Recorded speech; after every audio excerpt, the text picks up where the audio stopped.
this is an iHeart podcast. Guaranteed human. Introducing the all-new Mazda CX-5, featuring more connection. Hey Google, where's the nearest Pilates class? Safety that has your back. More discovery on the scenic routes. More passion in the details. And more control in changing weather. The all-new Mazda CX-5. More to move every side of you.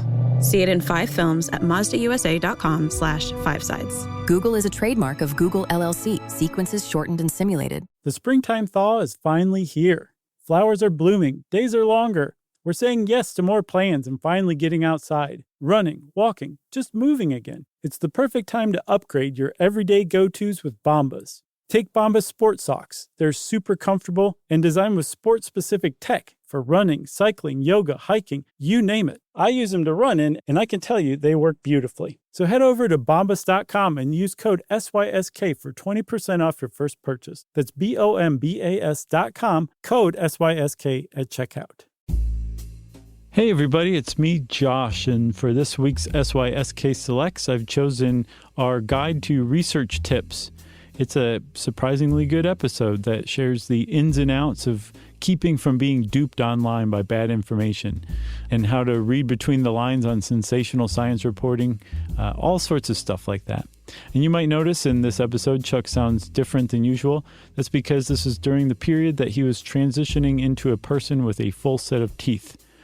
So that adds to the hilarity of the whole thing. I hope you enjoy this as much as we did making it.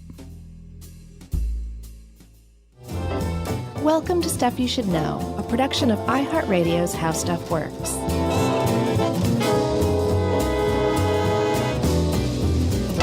Hey, and welcome to the podcast. I'm Josh Clark with Charles W. Chuck Bryant and Jerry.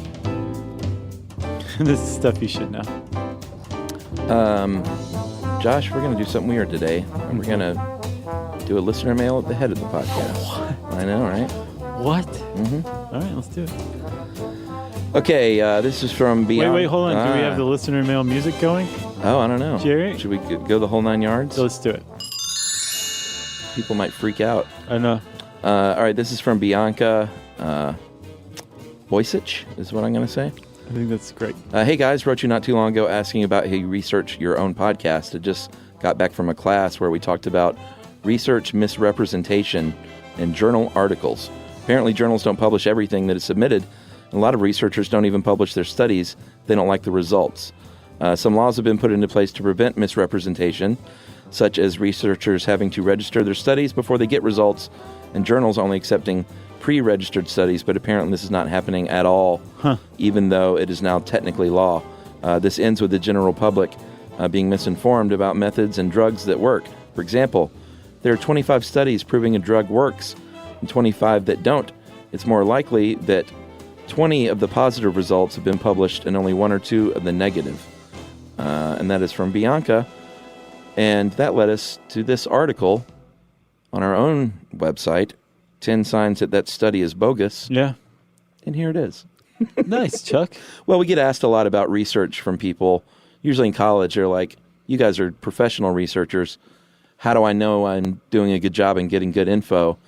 And it's getting harder and harder these days. It really is. You know? One sign that I've learned is if you are searching about a study and all of the hits that come back are from different news organizations and they're all within like a 2-3 day period from a year ago. Copy paste. Nothing more recent than that. Then somebody released a sensational study and no one did any actual effort into investigating it and there was no follow-up. Yeah. If you dig deep enough, somebody might have done follow-up or something like that. But for the most part, it was just something that splashed across the headlines, which more often than not is the case as far as science reporting goes. So that's a bonus. That's the 11th. Boom. How about that? Yeah. Should we just start banging these out? Let's do it. Or do you have some other clever segue? Well, part and parcel with that. I don't know if it's clever. You do come across people who you know can be trusted and relied upon to like, do good science reporting. Some like Ed Yong is one. Another guy named Ben Goldacre has something called Bad Science. I don't remember what outlet he's with. And then there's a guy, I think Scientific American, named John Horgan, who's awesome. Yeah, or some journals and organizations that have been around and stood the test of time that are really doing it right, like Nature. Yeah, Scientific American. Are like really Science. Yeah, like I feel really good about using those sources. Yeah, but even they can, there's something Mistakes. called scientism, where there's a lot of like faith and dogma associated with the scientific process, and you have to root through that as well. True. All right, I'm done. The first one that they have here on the list is that it's unrepeatable, and that's a big one. The Center for Open Science did a study. It was a project, really, where they took 270 researchers, and they said, you know what? Take these 100 studies that have been published already, psychological studies, and just pour over them. And in 2015, just last year, it took them a while, it took them several years. They said, you know what? More than half of these can't even be repeated using the same methods. They're not reproducible. Nope, not reproducible. That's a big one. And ones, that means that they when they carried out, they followed the methodology. Scientific Method podcast. You should listen to that one. That was a good one. Yeah. That they found that their results were just not what the people published, not anywhere near them. Yeah. For example, they used one as an example where a study found that men were terrible at determining whether a woman was giving them some sort of a clues to attraction or just being friendly. Yeah, sexy stuff, or let's just be friends. Or good to meet you. Yeah, or buzz off, jerk. Sure. Yeah. And they did the study again as part of this Open Science Center for Open Science study or survey, and they found that was not reproducible, or that they came up with totally different results. And that was just one of many. Yeah, and in this case specifically, they looked into that study and they found that it was one was in the United Kingdom, one was in the United States. So right. That may have something to do with it. But the point is, Chuck, is if you're talking about humanity, I don't think that the study was like the American male is terrible at it. It's men are terrible at it. Right. So that means that whether it's in the UK, which is basically the US with an accent and a penchant for tea. I'm just kidding, UK. See you soon. It should be universal. Yeah. Agreed. Unless you're saying, no, it's just this only applies to American men. Right. Or these 100 American men. Right. Then it's not even a study. Yeah. The next one we have is it's plausible, not necessarily provable. And this is a big one because, and I think we're talking about observational studies here more than lab experiments. Right. Because with observational studies, you sit in a room and get asked 300 questions about something, and all these people get asked the same questions, and then they pour over the data, and they draw out their own observations. Right. And very famously, an observational study that led to false results found a correlation between having a type A personality and being prone to risk for heart attacks. Yeah. And for a long time, that the news outlets were like, oh, yes, of course, that makes total sense. Right. This study proved what we've all known all along. And then it came out that, no, actually what was going on was a well-known anomaly where you have a 5% risk that chance will produce something that looks like a statistically significant correlation. When it's not at all. When really it's just total chance.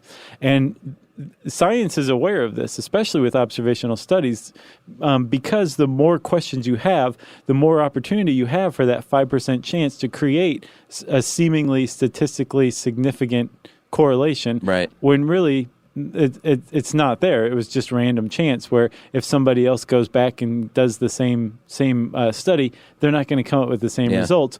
But if a researcher is, I would guess, willfully blind to that 5% chance, they will go ahead and produce the study and be like, no, it's true. Here's the results right here. Go ahead and report on it and make my career. Yeah, well, and they also might be looking for something. In fact, chances are they are.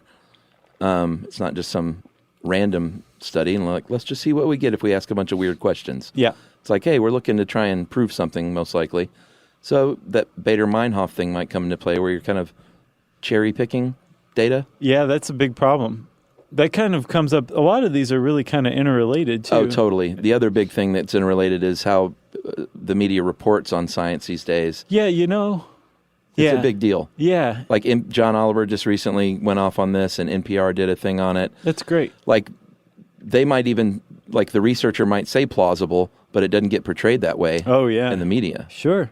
Remember that poor kid who thought he found the ancient Mayan city? The media just took it and ran with it. I think there was a lot of maybe, or it's possible, we need to go check kind of thing. And the media's like, no, he discovered an ancient Mayan city never known before. Yeah, and let's put it in a headline. And that's just kind of the way it is these days. Yeah. You have to be able to sort through it. And I guess that's what we're doing here, aren't we, Chuck? We're telling everybody how to sort through it. Or at the very least, take scientific reporting with a grain of salt. Yes.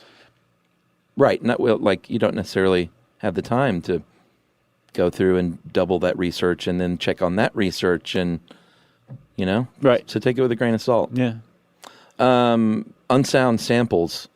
Here was a study that basically said how you lost your virginity is going to have a very large impact and play a role on how you feel about sex and experience sex for the rest of your life.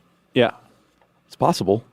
Sure, it seems logical, so we'll just go with it. But when you only interview college students and you only interview heterosexual people, then you can't really say you've done a robust study now, can you? Plus, you also take out of the sample size or sample population anybody who reports having had a violent encounter. Yeah. Throw them out.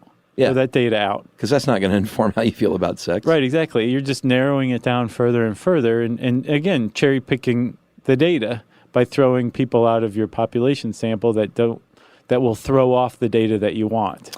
Yeah, and I'd never heard of this acronym, WEIRD. And a lot of these studies are conducted by professors and academics. So a lot of times you got college students as your sample. And there's something called WEIRD, Western Educated from Industrialized, Rich, and Democratic Countries. Right, those are the participants in the studies, the study subjects. But then they will say men. Right. Like, well, what about the gay man in Africa? Right. Like, you didn't ask him. So that's actually a really, really big deal. In 2010, these three researchers did a survey of a ton of social science and behavioral science studies. Found that 80% of them used WEIRD study participants. So basically it was college kids for 80% of these papers. And they surveyed a bunch of papers. And they took it a little further and they said that people who fit into the WEIRD category only make up 12% of the world population, but they represent 80% of the population of these studies. And a college student, Chuck, in North America, Europe, Israel, or Australia is 4,000 times more likely to be in a scientific study than anyone else on the planet. Yeah. And they're basing psychology and behavioral sciences are basing their findings onto everybody else based on this small tranche of humanity. Yeah. And that's a big problem. That's extremely misleading. Yeah, and it's also a little insulting because what they're essentially saying is like, this is who matters. Well, also, yeah, but what's sad is this is who I am going to go to the trouble of recruiting for my study. Yeah. It's just sheer laziness. Yeah. And I'm sure a lot of them are like, well, I don't have the funding to do that. I guess I see that. But at the same time, I guarantee there's a tremendous amount of laziness involved. Yeah, or maybe if you don't have the money, maybe don't do that study. Yeah. Is it that simple? I'm probably oversimplifying. I don't know. I'm sure we're going to hear from some people in academia about this one. We'll stop using weird participants. Or at the very least say, like, this is only for heterosexual Dartmouth students. Yeah. This applies to them. Right. Not everybody in the world. Exactly. I mean, 80% of these studies use those people as study participants. And they're not even emblematic of the rest of the human race. Like, college students are shown to see the world differently than other people around the world. Yeah. So it's not like you can be like, well, it still works. You can still extrapolate it. No, it's like flawed in every way, shape, and form. We should probably take a break, huh? Yeah, let's take a break because you're getting a little hot under the collar. I love it. Man. We'll be right back after this. Just like the number of stars in the sky, there is so much stuff you should know.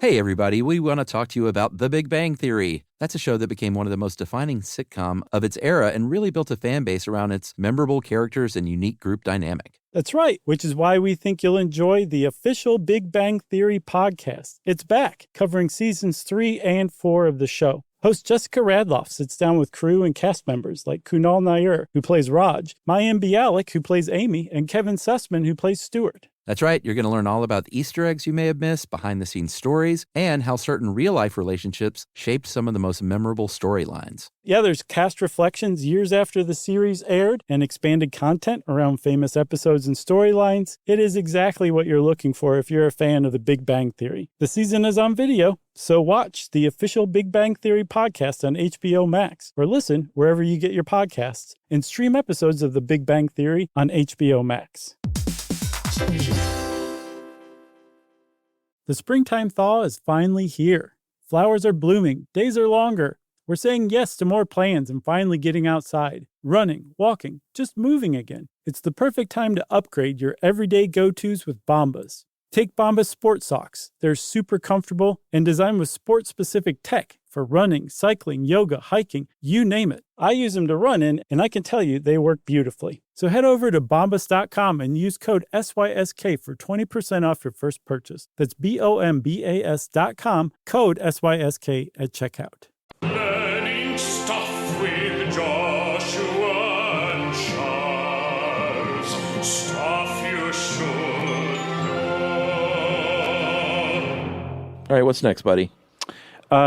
Very small sample sizes.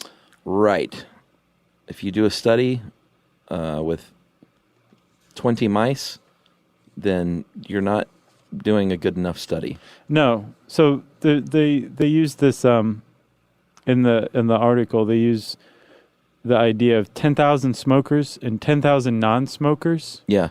And they said, okay, if you have a population sample that size, that's not bad. It's a pretty good start.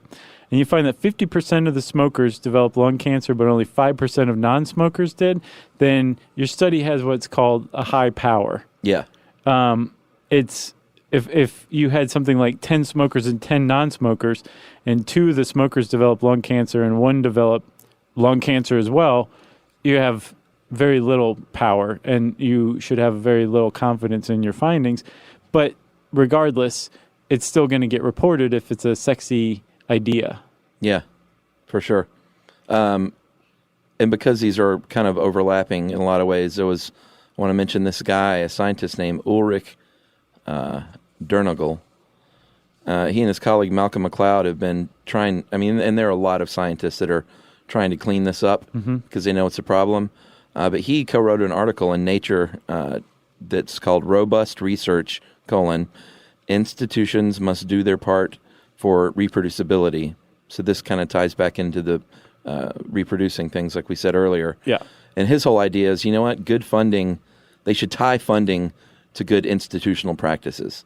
Like you shouldn't get the money if you can't show that you're doing it right. Yeah. And he said that would just weed out a lot of stuff. Here's one staggering stat for reproducibility and small sample size. Biomedical researchers for drug companies reported that 25% of the papers that they publish are even reproducible. And that is an insider stat. And doesn't matter. Drugs are still going to market. Yeah. Yeah. That's a really good example of why this does matter to the average person. You know, like if you hear something like monkeys like to cuddle with one another because they are reminded of their mothers, study shows. Right. You could just be like, oh, that's great. I'm going to share that on the internet. It doesn't really affect you in any way. Yeah. But when there's studies being conducted that are creating drugs that could kill you or not treat you or that kind of thing, and is attracting money and funding and that kind of stuff, that's harmful. Yeah, absolutely. I found another survey. Did you like that terrible study idea that I came up with? No, I liked it. The monkeys like to cuddle. 140 trainees at the MD Anderson Cancer Center in Houston, Texas. Thank you, Houston, for being so kind to us at our recent show. They found that nearly a third of these trainees felt pressure to support their mentors' work, like to get ahead or not get fired. Okay. So that's another issue, is you've got these trainees or residents, and you have these mentors, and even if you disagree or don't think it's a great study, you're pressured into just going along with it. I could see that, for sure. There seems to be a huge hierarchy in science. Yeah, for sure. Like in a lab, you got the person who runs the lab, it's their lab. Yeah, and you then can't go against them. Right. But there are people like Science and Nature, two great journals, are updating their guidelines right now. They're introducing checklists. Science hired statisticians to their panel of reviewing editors, not just other, peer-reviewed. Like they actually hired numbers people specifically. Oh, gotcha. Because that's to help the process. That's a huge part of studies, dude. Oh, yeah. It's like this mind-breaking statistical analysis. Yeah. That can be used for good or ill. And I don't think the average scientist necessarily is a whiz at that. Although it has to be part of training, right? Yeah, but not necessarily. That's a different kind of beast altogether. Yeah. Stats. We talked about it earlier. I took a stats class in college. Oh, man, I had so much trouble. I was awful at it. Yeah. It really it's a special kind of, is it even math? Hell? Yeah, I didn't get it. I passed it, though. I passed it because my professor took pity on me. Oh, that's nice. That Ulrich Dernagel? Ulrich Dernagel? Uh-huh. He's a big time crusader for his jam, making sure that science is good science. Yeah. One of the things he crusades against is the idea of, you remember in that virginity study where they just threw out anybody who had a violent encounter for their first sexual experience? Apparently that's a big deal with animal studies as well. If you're studying the effects of a drug or something, like there's one in the article, if you're studying the effects of a stroke drug, and you've got a control group of mice that are taking the drug or that aren't taking the drug, and then a test group that are getting the drug, and then like 3 mice from the test group die, even though they're on the stroke drug. They die of a massive stroke, and you just literally and figuratively throw them out of the study. Yeah. And don't include them in the results. That changes the data. And he's been on a peer review on a paper before. He's like, no, this doesn't pass peer review. You can't just throw out. What happened to these 3 rodents? You started with 10. There's only 7 reported in the end. What happened to those 3? And how many of them just don't report the 10? Yeah. They're like, oh, we only started with 7. Wink, wink, Well, I was about to say I get the urge. I don't get it because it's not right. But I think what happens is you work so hard at something. Yeah, oh yeah. And you're like, how can I just walk away from 2 years of this because it didn't get a result? Okay. The point of real science, though. Yeah, you have to walk away from it. Well, you have to publish that. Yeah. And that's the other thing, too. And I guarantee scientists will say, hey, man, try getting a negative paper published in a good journal these days. They don't want that kind of stuff. But part of it also is, I don't think it's enough to just have to be published in like a journal. You want to make the news cycle as well. Yeah. That makes it even better, right? So I think there's a lot of factors involved. But ultimately, if you take all that stuff away, if you take the culture away from it, if you get negative results, you're supposed to publish that so that some other scientist can come along and be like, oh, somebody else already did this using these methods that I was going to use. I'm not going to waste 2 years of my career because somebody else already did. Thank you, buddy, for saving me this time and trouble and effort to know that this does not work. Yeah. You've proven this doesn't work. When you sought to prove it does work, you actually proved it didn't work. That's part of science.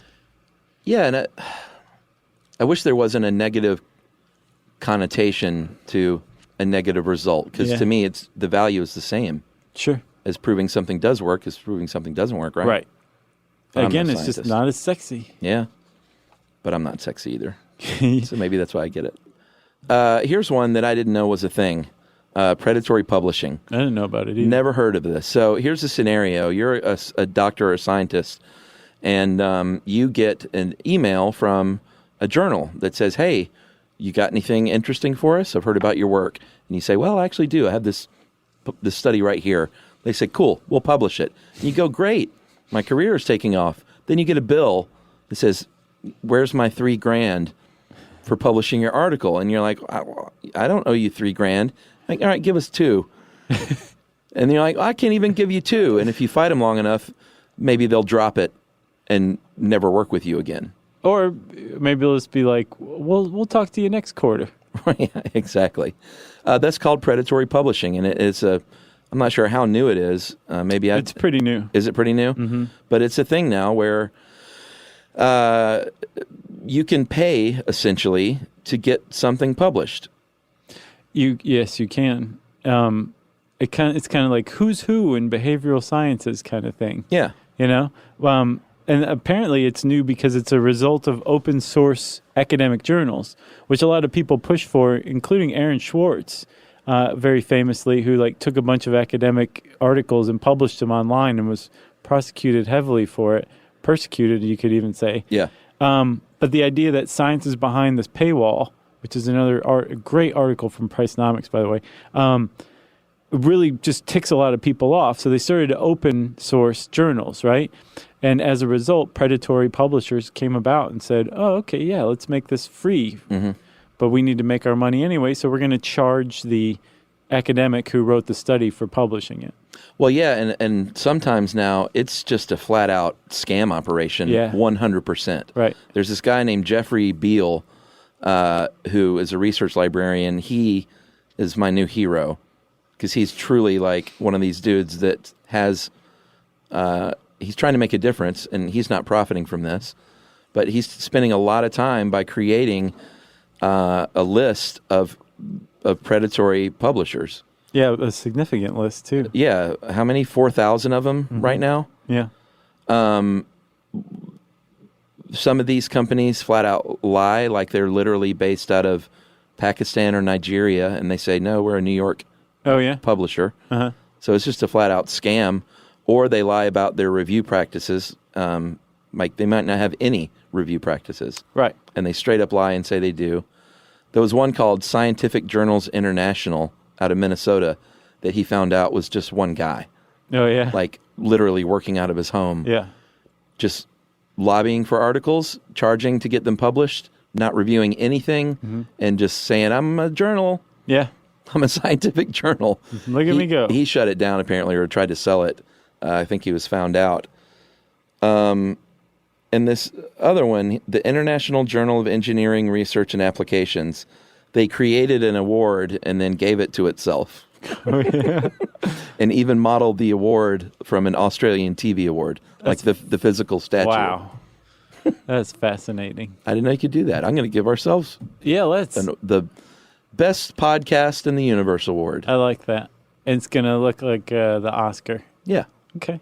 I like the Oscar crossed with the Emmy. This other one, Medno Publications, actually confused the meaning of STM, Science, Technology, Medicine. They thought it meant Sports, Technology, and Medicine. No. Well, a lot of science journalists, or scientists too, but watchdogs like to send gibberish articles into those things to see if they'll publish them. And sometimes they do. Frequently they do. They sniff them off the case? It's the big time. How about that callback? That's been a while. It has been. Mm-hmm. It needs to be a T-shirt. Should we take a break? Yeah. All right. We'll be back and finish up right after this. Just like the number of stars in the sky, there is so much stuff you should know.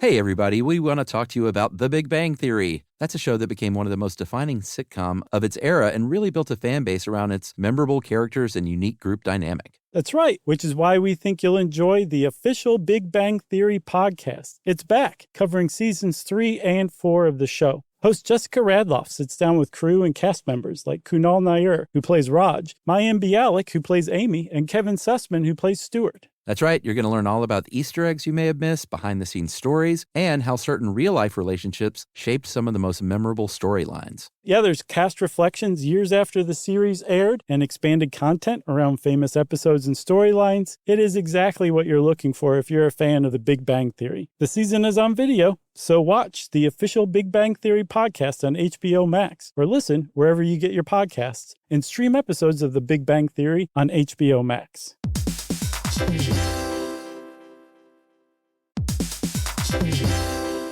So you're considering getting a home security system, but you want something that fits your space. Well, with ADT Blue, it's easy to customize a system that's right for you and set it up yourself. Just pick the kit and monitoring plan that makes sense for your home. Yeah, well, let's say you're worried about package theft right off your front porch. The ADT Plus app can walk you through setting up a new doorbell camera kit. Once it's installed, ADT Pros can help you keep tabs on it 24/7, or you can manage it yourself from the ADT Plus app. That's right. There are no long-term contracts, so you can change your monitoring plan whenever you want. The flexibility doesn't end there either. You can add to your system as you need with things like extra cameras or motion sensors. Some life decisions are hard, but thanks to ADT Blue, you can get DIY trusted ADT home security in a snap. Head to ADT.com/BLU to build your system today. And to find out more about home protection, check out a new episode of Grown Up Stuff with security expert Joe Mazza, out now on the iHeartRadio app, Apple Podcasts, or wherever you get your podcasts.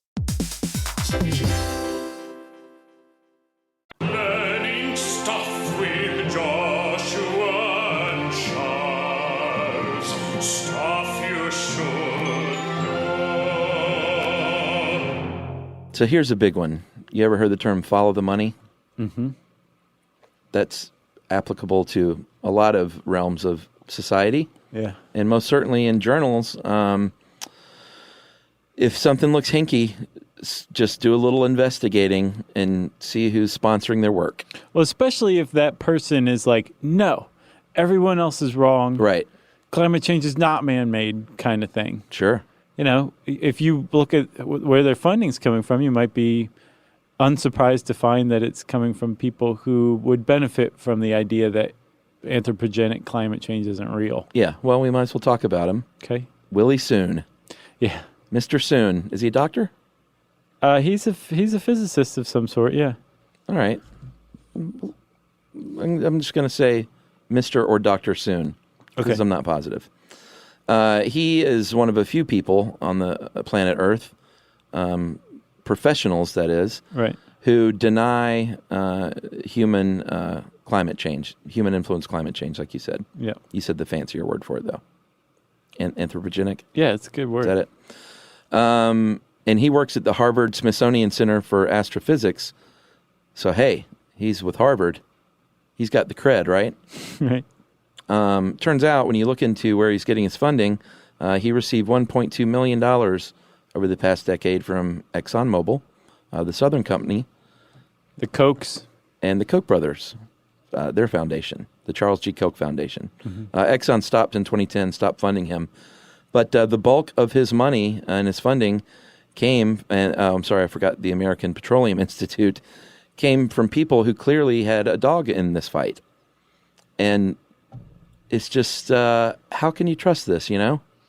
Yeah, well, you trust it because there's a guy, and he has a PhD in aerospace engineering, by the way. All right, he's a doc. He works with this this organization, the Harvard Smithsonian Center for Astrophysics, which is a legitimate place. It doesn't get any funding from Harvard, but it gets a lot from NASA and from the Smithsonian. Well, and Harvard's very clear to point this out when people ask them about Willie Soon. Right. They're kind of like, well, here's the quote. Willie Soon is a Smithsonian staff researcher at Harvard Smithsonian Center for Astrophysics, a collaboration of the Harvard College Observatory and the Smithsonian Astrophysical Observatory. Like, they just want to be real clear, even though he uses a Harvard email address. Right. He's not our employee. No, but again, he's getting lots of funding from NASA and lots of funding from the Smithsonian. This guy, if his scientific beliefs are what they are, and he's a smart guy, then I don't know about like getting fired for saying, here's a paper on the idea that climate change is not human made. Yeah, he thinks it's the sun's fault. But he doesn't reveal in any of his conflicts of interest that should go at the end of the paper. He didn't reveal where his funding was coming from. Yeah. And I get the impression that in academia, if you are totally cool with everybody thinking like you're a shill, you can get away with it. Right. Well, a lot of this stuff is not illegal. Right. Even predatory publishing is not illegal. Yeah. Just unethical. Right. And if you're counting on people to police themselves with ethics, a lot of times they'll disappoint you. The Heartland Institute gave Willie Soon a Courage Award. And for not caring about what other scientists think of him. If you've heard the Heartland Institute, you might remember them. They're a conservative think tank. You might remember them in the 90s when they worked alongside Philip Morris to deny the risks of secondhand smoke. Yeah, that's all chronicled in that book I've talked about, Merchants of Doubt. Oh, really? The Just Heartland Institute. A bunch of scientists, legitimate, bona fide scientists who are like up for being bought. Yeah. By groups like that. It's sad. It is sad.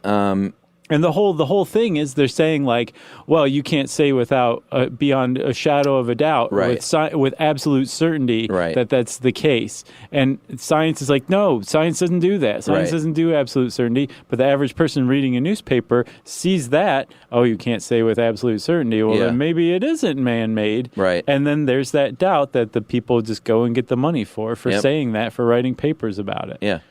It's millions of dollars. Despicable. Yeah, it really is. Self-reviewed. You've heard of peer review. We've talked about it quite a bit. Peer review is when you have a study, and then one or more, ideally more, of your peers reviews your study and says, you know what, you had best practices, you did it right, it was reproducible, you followed the scientific method, I'm going to give it my stamp of approval and put my name on it, not literally. Or is it? I think so. It says who reviewed it? Yeah, I believe so. Okay. And put like my name on in it. the journal when it's published. But not my name as the author of the study, you know what I mean? Right. As a peer reviewer. Yeah, as a peer reviewer. And that's a wonderful thing. But people have faked this and been their own peer reviewer, which is not how it works. No. Who is this guy? Well, I'm terrible at pronouncing Korean names, so all apologies. But I'm going to say Nung In Moon. Nice. Dr. Moon? I think, yeah, let's call him Dr. Moon. Okay. So Dr. Moon worked on natural medicine, I believe, and was submitting all these papers that were getting reviewed very quickly. Because apparently part of the process of peer review is to say, this paper's great. Uh-huh. Can you recommend some people in your field that can review your paper? And Dr. Moon said, I sure can. Yeah, he was on fire. Let me go make up some people and make up some email addresses that actually come to my inbox and just posed as all of his own peer reviewers. He was lazy, though, is the thing. Like, I don't know that he would have been found out if he hadn't been careless, I guess, because he was returning the reviews within like 24 hours sometimes. Yeah. A peer review of like a real study should take, I would guess, weeks, if not months. Yeah. Like the study, the publication schedule for the average study or paper, I don't think is a very quick thing. There's not a lot of quick turnaround. Right. And this guy was busy. like 24 hours. Well, Here they're you like, go. Dr. Moon, I see your paper was reviewed and accepted by Dr. Mooney. It's like, I just added a Y to the end. Right. It seemed easy. Yeah. If you Google peer review fraud, you will be shocked at how often this happens and how many legit science publishers are having to retract studies. And it doesn't mean they're bad. They're getting duped as well. But there was one based in Berlin that 2015 had 64 retractions because of fraudulent reviews. Oh, wow. And they're just one publisher of many. Every publisher out there probably has been duped. Maybe not everyone. I'm surmising that. But it's a big problem. We should do a study on it. I'll review it. It'll end up in the headlines now. Right. Every single publisher duped, says Chuck. And speaking of the headlines, Chuck, one of the problems with science reporting or reading science reporting is that what you usually are hearing, especially if it's making a big splash, is what's called the initial findings. Right. Somebody carried out a study, and this is what they found, and it's amazing and mind-blowing, and it supports everything everyone's always known, but now there's a scientific study that says, yes, that's the case. And then if you wait a year or two when people follow up and reproduce the study and find that it's actually not the case, it doesn't get reported on usually. Yeah, and sometimes the scientist or the publisher they're doing it right, and they say initial findings. Right. But the public, and sometimes even the reporter, will say initial findings. But we, as people that ingest this stuff, need to understand what that means. Right.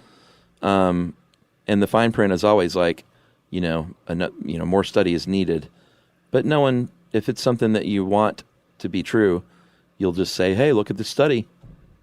Right. It's brand new, and they need to study it for 20 more years, but hey, look what it says. Right. And the more you start paying attention to this kind of thing, the more kind of disdain you have for that kind of just offhand sensationalist science reporting. Yeah. But you'll still get caught up in it. Like every once in a while, I'll catch myself like saying something to you and be like, oh, did you hear this? And then as I'm saying it out loud, I'm like, that's preposterous. Yeah. There's no way that's going to pan out to be true. I got clickbaited. I know. I mean, we have to avoid this stuff. It's tough. Yeah. Because we have our name on this podcast. But luckily, we've given ourselves the back door of saying, hey, we make mistakes a lot. It's true, though. We're not human. experts. No. Yeah. We're not scientists. And then finally, we're going to finish up with the header on this one is It's a Cool Story. Yeah. And that's a big one because it's not enough these days, and this all ties in with media and how we read things as people, but it's not enough just to have a study that might prove something. Right. You have to wrap it up in a nice package to deliver people. Get it in the news cycle. And the cooler, the better. Yep. It almost doesn't matter about the science as far as the media is concerned. They just want a good headline and a scientist who will say, yeah, that's cool. Here's what I found. Yep. This is going to change the world. Mm-hmm. Loch Ness Monster is real. This is kind of ended up being depressing somehow. Yeah. Not somehow. Yeah. It's kind of depressing. I know. We'll figure it out, Chuck. Well, we do our best. I'll say that. Science will prevail. I hope so. If you want to know more about science and scientific studies and research, fraud, and all that kind of stuff, just type some random words into the search bar at howstuffworks.com, see what comes up. Yeah. And since I said random, it's time for listener mail. Oh, no. Oh, yeah? You know what it's time for? What? Administrative details. All right, Josh, administrative details. If you're new to the show, you don't know what it is, that's the very clunky title. Yeah. We're saying thank you to listeners who send us neat things. It is clunky and generic, and I've totally gotten used to it by now. Well, you're the one who made it up. To be clunky and generic, and it's stuck. Yeah. So people send us stuff from time to time, and it's just very kind of you to do so. Yes. And we like to give shout-outs, whether or not it's just out of the goodness of your heart, or if you have a little small business that you're trying to plug. Either way. It's a sneaky way of getting it in there. Yeah, but I mean, I think we brought that on. Didn't we? Didn't we say, like, if you have a small business and you send us something, we'll be happy to say something? Exactly. So, thank you. All right, so let's get it going here. We got some coffee from 1,000 Faces right here in Athens, Georgia, from Kayla. Yeah. Delicious. Yes, it was. We also got some other coffee, too, from Jonathan at Steamworks Coffee. He came up with a Josh and Chuck blend. Oh, yeah. It's pretty awesome. I believe it's available for sale, too. Yeah, the Josh and Chuck blend is dark and bitter. Jim Simmons, he's a retired teacher who sent us some lovely handmade wooden bowls. Oh, yes. And a very nice handwritten letter, which is always great. Thanks a lot, Jim. Let's see. Chamberlain sent us homemade pasta, including a delicious savory pumpkin fettuccine. Ooh. It was very nice. Yum. Jay Graft, 2 Fs, sent us a postcard from the Great Wall of China. It's kind of neat. Sometimes we get those postcards from places we've talked about. They're always like, look where I am. Thanks, you Jay. You guys aren't here. let's see, the Hammer Press team. They sent us a bunch of Mother's Day cards that are wonderful. Oh, those were really nice. Really great. You should check them out. The Hammer Press team. Yeah. Yeah. Misty, Billy, and Jessica, they sent us a care package of a lot of things. There were some cookies. Okay. Including one of my favorite, white chocolate dipped Ritz and peanut butter cracker. Oh, yeah. Man, I love those. Homemade, right? Oh, yeah. Yeah. And then some 70s macrame for you, along with 70s macrame magazines. Yeah. Because you're obsessed with macrame. We have a macrame plant holder hanging from my microphone arm. Holding a cup. A coffee mug sent to us by Joe and Linda Hecht. Oh, that's right. And it has some pens in it. And they also sent us Misty, Billy, and Jessica a lovely little hand-drawn picture of us with their family, which was so sweet. That is very awesome. We've said it before. We'll say it again. Huge thank you to Jim Ruane. I believe that's how you say his name. And the Crown Royal people for sending us all the Crown Royal. We are running low. Mark Silberg of the Rocky Mountain Institute sent us a book called Reinventing Fire. Oh, yeah. They're great out there. Man, they know what they're talking about. And I think it's Reinventing Fire, bold business solutions for the new energy era. Yeah, they're basically like green energy observers. But I think they're experts in like all sectors of energy, but they have a focus on green energy. Which is awesome. Yeah, they're pretty cool. John, whose wife makes delightfully delicious doggy treats. Delightfully Delicious is the name of the company. There's no artificial colors or flavors, and they got sweet little Momo hooked on sweet potato dog treats. I thought you were going to say hooked on the junk. The sweet potato junk. She's crazy. Yeah. Cuckoo for sweet potatoes. Nice. Oh, man. That's good for a dog, too. It is, very. Strat Johnson sent us his band's LP, and if you're in a band, your name is Strat. That's pretty cool. Sure. Diomea Still. Mm-hmm. I think that was great. Yeah, I'm not sure if I pronounced that right. Diomea. Frederick, this is long overdue. Frederick at the 1521 store, 1521store.com, sent us some awesome low-profile cork iPhone cases and passport holders. And I was telling him, Jerry walks around with her iPhone in the cork holder, and it looks pretty sweet. Oh, yeah. So he said, awesome, glad to hear it.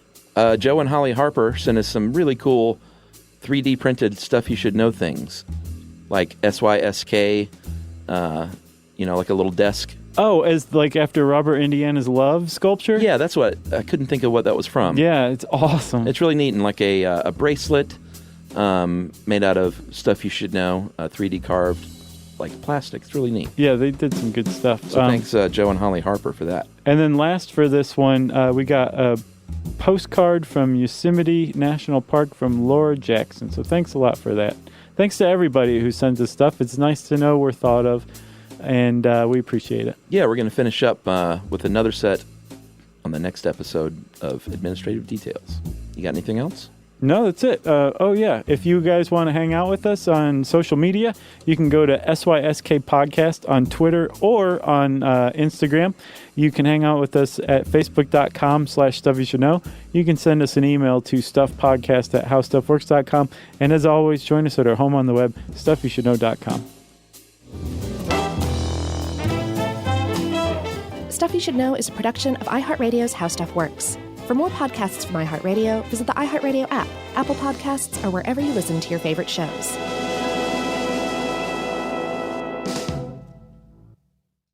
You know, you could be adored by everyone and still completely ignored by your cat. Trust me, I know. But if you feed your cat Sheba, you can go from being ignored to truly adored in 12 days guaranteed or your money back. Sheba has a full menu of products, appetizers, entrees, treats, even a kitten's menu. It's so cute, so Sheba has a product for even the pickiest eater. Like Sheba Puree, it's made with bone broth, their chef-inspired flavors. It's got a smooth and creamy texture that cats love and contains no corn, wheat, soy, or artificial flavors. It's food that your cat's gonna love. To learn more, check out Sheba.com. That's SHEBA.com. Stuff at Sea is a 5-night, adults-only sailing trip that brings the Stuff Podcast universe to life on board. This voyage is a culture-soaked escape where pink sand paradise meets curious minds. Sailing round trip from New York City to Bermuda on October 2nd to 7th, 2026, this voyage drops you straight into the iHeart Podcast Stuff universe. On top of the adults-only experience you already love, you'll get live podcast episode recordings, behind-the-scenes sessions, themed activations, and more unmissable onboard moments. Learn more at virginvoyages.com/stuff. This is an iHeart podcast. Guaranteed human.